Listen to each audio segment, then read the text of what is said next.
1941년 12월 7일 하와이의 아침. 한번 상상해 보세요. 정말 평화롭고 고요한 하늘이었을 겁니다. 하지만 그 고요함은 곧 산산조각이 나죠. 이건 그냥 단순한 전투의 시작이 아니었어요. 아주 오랫동안 켜켜이 쌓여온 갈등이 마침내 터져버린, 그리고 세계의 역사를 영원히 바꿔버린 바로 그 순간이었습니다. 자, 이 모든 일의 시작은 사실 2주 전으로 거슬러 올라갑니다. 항공모함만 무려 6척, 거기에 수백 대의 항공기를 실은 일본의 거대한 함대가 아무도 모르게 일본을 떠나 태평양을 가로지르기 시작한 거죠. 정말 놀랍게도 완전한 무선 침묵 속에서 말입니다. 누구에게도 들키지 않으려고요. 네, 그들의 목표는 단 하나였어요. 바로 하와이에 있는 미국 태평양 함대. 그런데 도대체 왜였을까요? 아니, 상식적으로 생각해 보세요. 어떻게 일본이 세계 최강의 공업대국인 미국을 상대로 이렇게 엄청난 도박을 할 생각을 했을까요? 이게 정말 중요한 포인트인데요. 이 공격은 갑자기 일어난 게 아니라는 겁니다. 수십 년에 걸친 일본의 야망, 그리고 그들이 마주한 위기, 또 결정적인 오판이 빚어낸 말 그대로 클라이맥스였던 거죠. 지금부터 그 뿌리를 하나씩 파헤쳐 보겠습니다. 자, 그 답을 찾으려면 시계를 좀 뒤로 돌려봐야 합니다. 20세기 초반으로 한번 가볼게요. 당시 일본은요, 서구 열강들처럼 거대한 제국을 만들고 싶다는 야망으로 정말 활활 불타고 있었어요. 영국이나 미국처럼 식민지를 만들어서 거기서 자원도 얻고 새로운 시장도 개척하고, 그래서 세계적인 강대국이 되는 게 목표였던 거죠. 그런데 말이죠, 이 엄청난 계획에 아주 치명적인 근본적인 문제가 하나 있었습니다. 그게 뭐냐면요, 바로 자원 부족이었습니다. 일본 본토에는 제국을 만들고 또 그 강력한 군대를 유지하는 데 꼭 필요한 천연 자원이 거의 없었던 거예요. 야망은 하늘을 찔렀는데 정작 그걸 뒷받침해줄 실탄이, 그러니까 자원이 부족했던 거죠. 생각해보세요. 군수공장을 돌리려면 철이랑 석판이 필요하죠. 또 군함을 움직이고 전투기를 띄우려면 당연히 석유가 있어야 하고요. 타이어 같은 건 고무가 필요하고, 이런 핵심 자원들이 너무나도 절실했는데 이걸 전부 수입에 의존해야만 했다는 겁니다. 그 중에서도 가장 치명적인 약점, 일본의 아킬레스건은 바로 석유였습니다. 이 자료 좀 보세요. 전체 석유 공급량의 무려 80%! 이걸 미국에서 수입하고 있었어요. 이게 무슨 뜻이겠어요? 말 그대로 일본 제국의 생명줄을 미국이 꽉 쥐고 있었다는 얘기입니다. 그러니까 이 자원을 확보해야 한다는 절박함이 결국 침략으로 이어진 겁니다. 1931년에 만주를, 그리고 1937년에는 중국 본토를 침략하면서 전면전을 벌였죠. 근데요, 이 거대한 중국 대륙이 정말 끝이 없는 수렁이었어요. 전쟁이 길어지면 길어질수록 일본의 자원은 그냥 바닥을 드러냈고, 이건 자원을 얻으러 갔다가 오히려 자원만 축내는 상황이 된 거죠. 뭔가 새로운 돌파구가 필요했습니다. 자, 일본이 이렇게 아시아에서 세력을 막 넓혀가는 동안 태평양 건너 미국은 뭘 하고 있었을까요? 그냥 조용히 지켜보기만 하지는 않았습니다. 물론 당시 미국은 우리는 다른 나라 싸움에 끼어들지 않겠다는 고립주의가 굉장히 강했어요. 하지만 일본의 행보가 이걸 가만히 내버려둘 수 없게 만든 거죠. 특히 난징대학살 같은 일본의 잔혹한 만행들이 알려지면서 미국 내 여론이 정말 급격하게 나빠졌습니다. 이건 루즈벨트 대통령이 일본을 상대로 더 강하게 나갈 수 있는 아주 좋은 명분이 되어줬죠. 그러면서 미국이 서서히 바뀌기 시작합니다. 처음에는 우린 철저히 중립이야 하다가 유럽에서 전쟁이 점점 심각해지고 일본의 야욕도 노골적으로 드러나니까 연합국을 돕는 쪽으로 방향을 틀기 시작한 거죠. 특히 중국을 지원한 건 일본의 팽창 정책과 정면으로 부딪히는 일이었습니다. 이제 두 나라는 충돌을 피할 수 없는 경로로 들어서게 된 겁니다. 이제 퍼즐 조각들이 거의 다 맞춰졌습니다. 상황은 점점 파국으로 치닫고 있었죠. 도대체 어떻게 외교적인 갈등이 일본 지도자들을 전쟁밖에 길이 없다고 믿게 만들었을까요? 그 마지막 과정을 한번 따라가 보시죠. 당시 일본 앞에는 크게 두 가지 길이 있었어요. 하나는 육군이 밀던 북진 전략, 그러니까 시베리아 쪽으로 올라가서 자원을 확보하자는 거였고, 다른 하나는 해군이 주장한 남진 전략, 자원이 풍부한 동남아시아로 내려가자는 거였죠.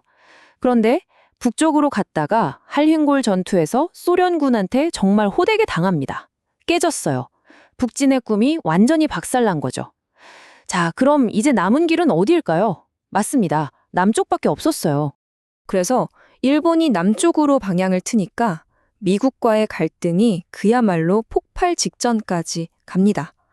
일본이 중국으로 가는 보급로를 끊겠다고 프랑스령 인도차이나 북쪽을 점령해요. 그러니까 미국이 그래? 그럼 우린 고철 수출 금지 하고 맞받아치죠. 일본이 여기서 멈추지 않고 남쪽까지 다 점령해버리자 미국이 마침내 최후의 카드를 꺼내듭니다. 그게 바로 전면적인 석유 금수 조치였습니다.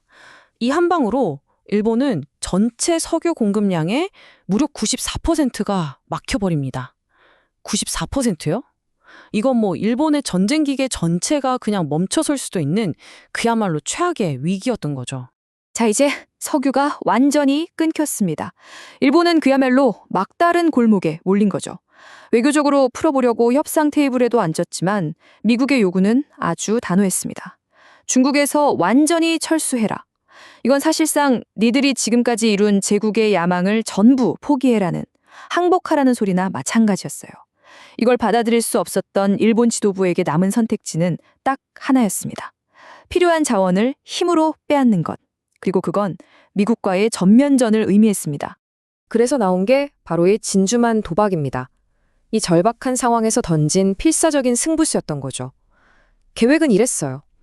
일단 기습 공격으로 미국 태평양 함대를 한 방에 날려버린다.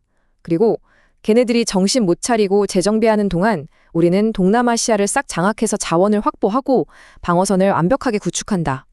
그러면 미국인들이 태평양 건너에서 저 비싼 전쟁을 계속할 필요가 있나? 하면서 지쳐 떨어져 나갈 거고 결국 우리한테 유리한 조건으로 협상에 응할 것이다.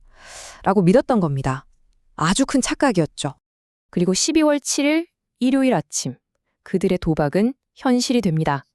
당시 진주만은 완전히 무방비 상태였어요. 완벽한 기습이었죠.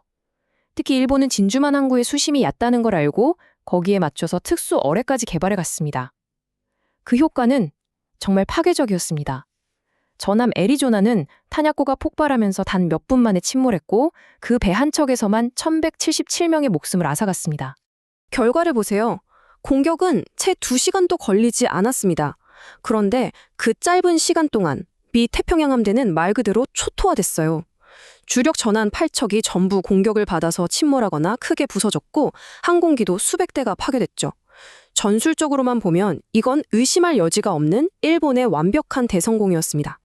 하지만 바로 여기에 이 모든 계획에 치명적인 허점이 있었습니다. 눈부신 전술적 성공 뒤에 가려진 돌이킬 수 없는 전략적 실패 말이죠. 정말 운명의 장난인지 그날 미국의 항공모함 3척은 전부 훈련 때문에 항구에 없었어요. 그리고 더 결정적으로 일본군은 함대가 다시 싸우려면 꼭 필요한 거대한 연료 저장고와 선박 수리 시설은 그냥 내버려뒀습니다. 이게 나중에 어떤 결과를 가져올지는 상상도 못했겠죠. 자, 진주만 공격 직후만 보면 일본의 도박은 완벽하게 성공한 것처럼 보였습니다. 정말 파죽지세로 필리핀, 말라야, 홍콩, 동남아시아 전역을 순식간에 집어삼켰거든요. 승리에 취해 있었죠.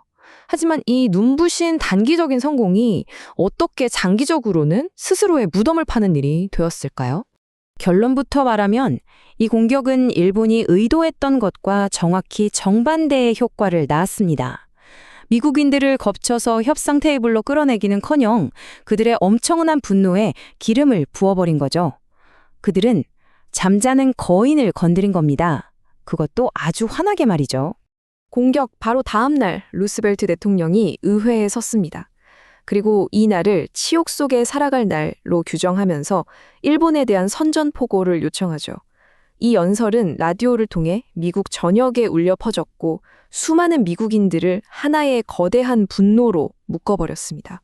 이 한 번의 공격으로 그동안 이리저리 분열되어 있던 미국이 완전히 하나가 됐습니다. 우리엘이나 자라자던 고립주의는 말 그대로 하룻밤 사이에 흔적도 없이 사라졌어요. 수십만 명의 젊은이들이 군에 입대하겠다며 줄을 섰고 미국의 어마어마한 산업 생산 능력이 오직 전쟁 승리를 위해 총동원되기 시작합니다. 단기전으로 어떻게든 쇼부를 보려던 일본의 희망은 이 순간 완전히 산산조각 난 거죠. 그래서 결국 진주만 공격은 역사상 가장 큰 아이러니 중 하나로 남게 됩니다. 전술적으로는 교과서에 실릴 만큼 눈부신 성공이었지만 바로 그 성공이 잠자는 거인 미국을 깨워서 참전하게 만들었고 결국 스스로의 전략적 파멸을 앞당기는 결과를 낳았으니까요. 야망과 절박함이 낳은 이 필사적인 도박, 어쩌면 이긴 순간 이미 모든 것이 끝난 싸움이 아니었을까요? 여러분은 어떻게 생각하시나요?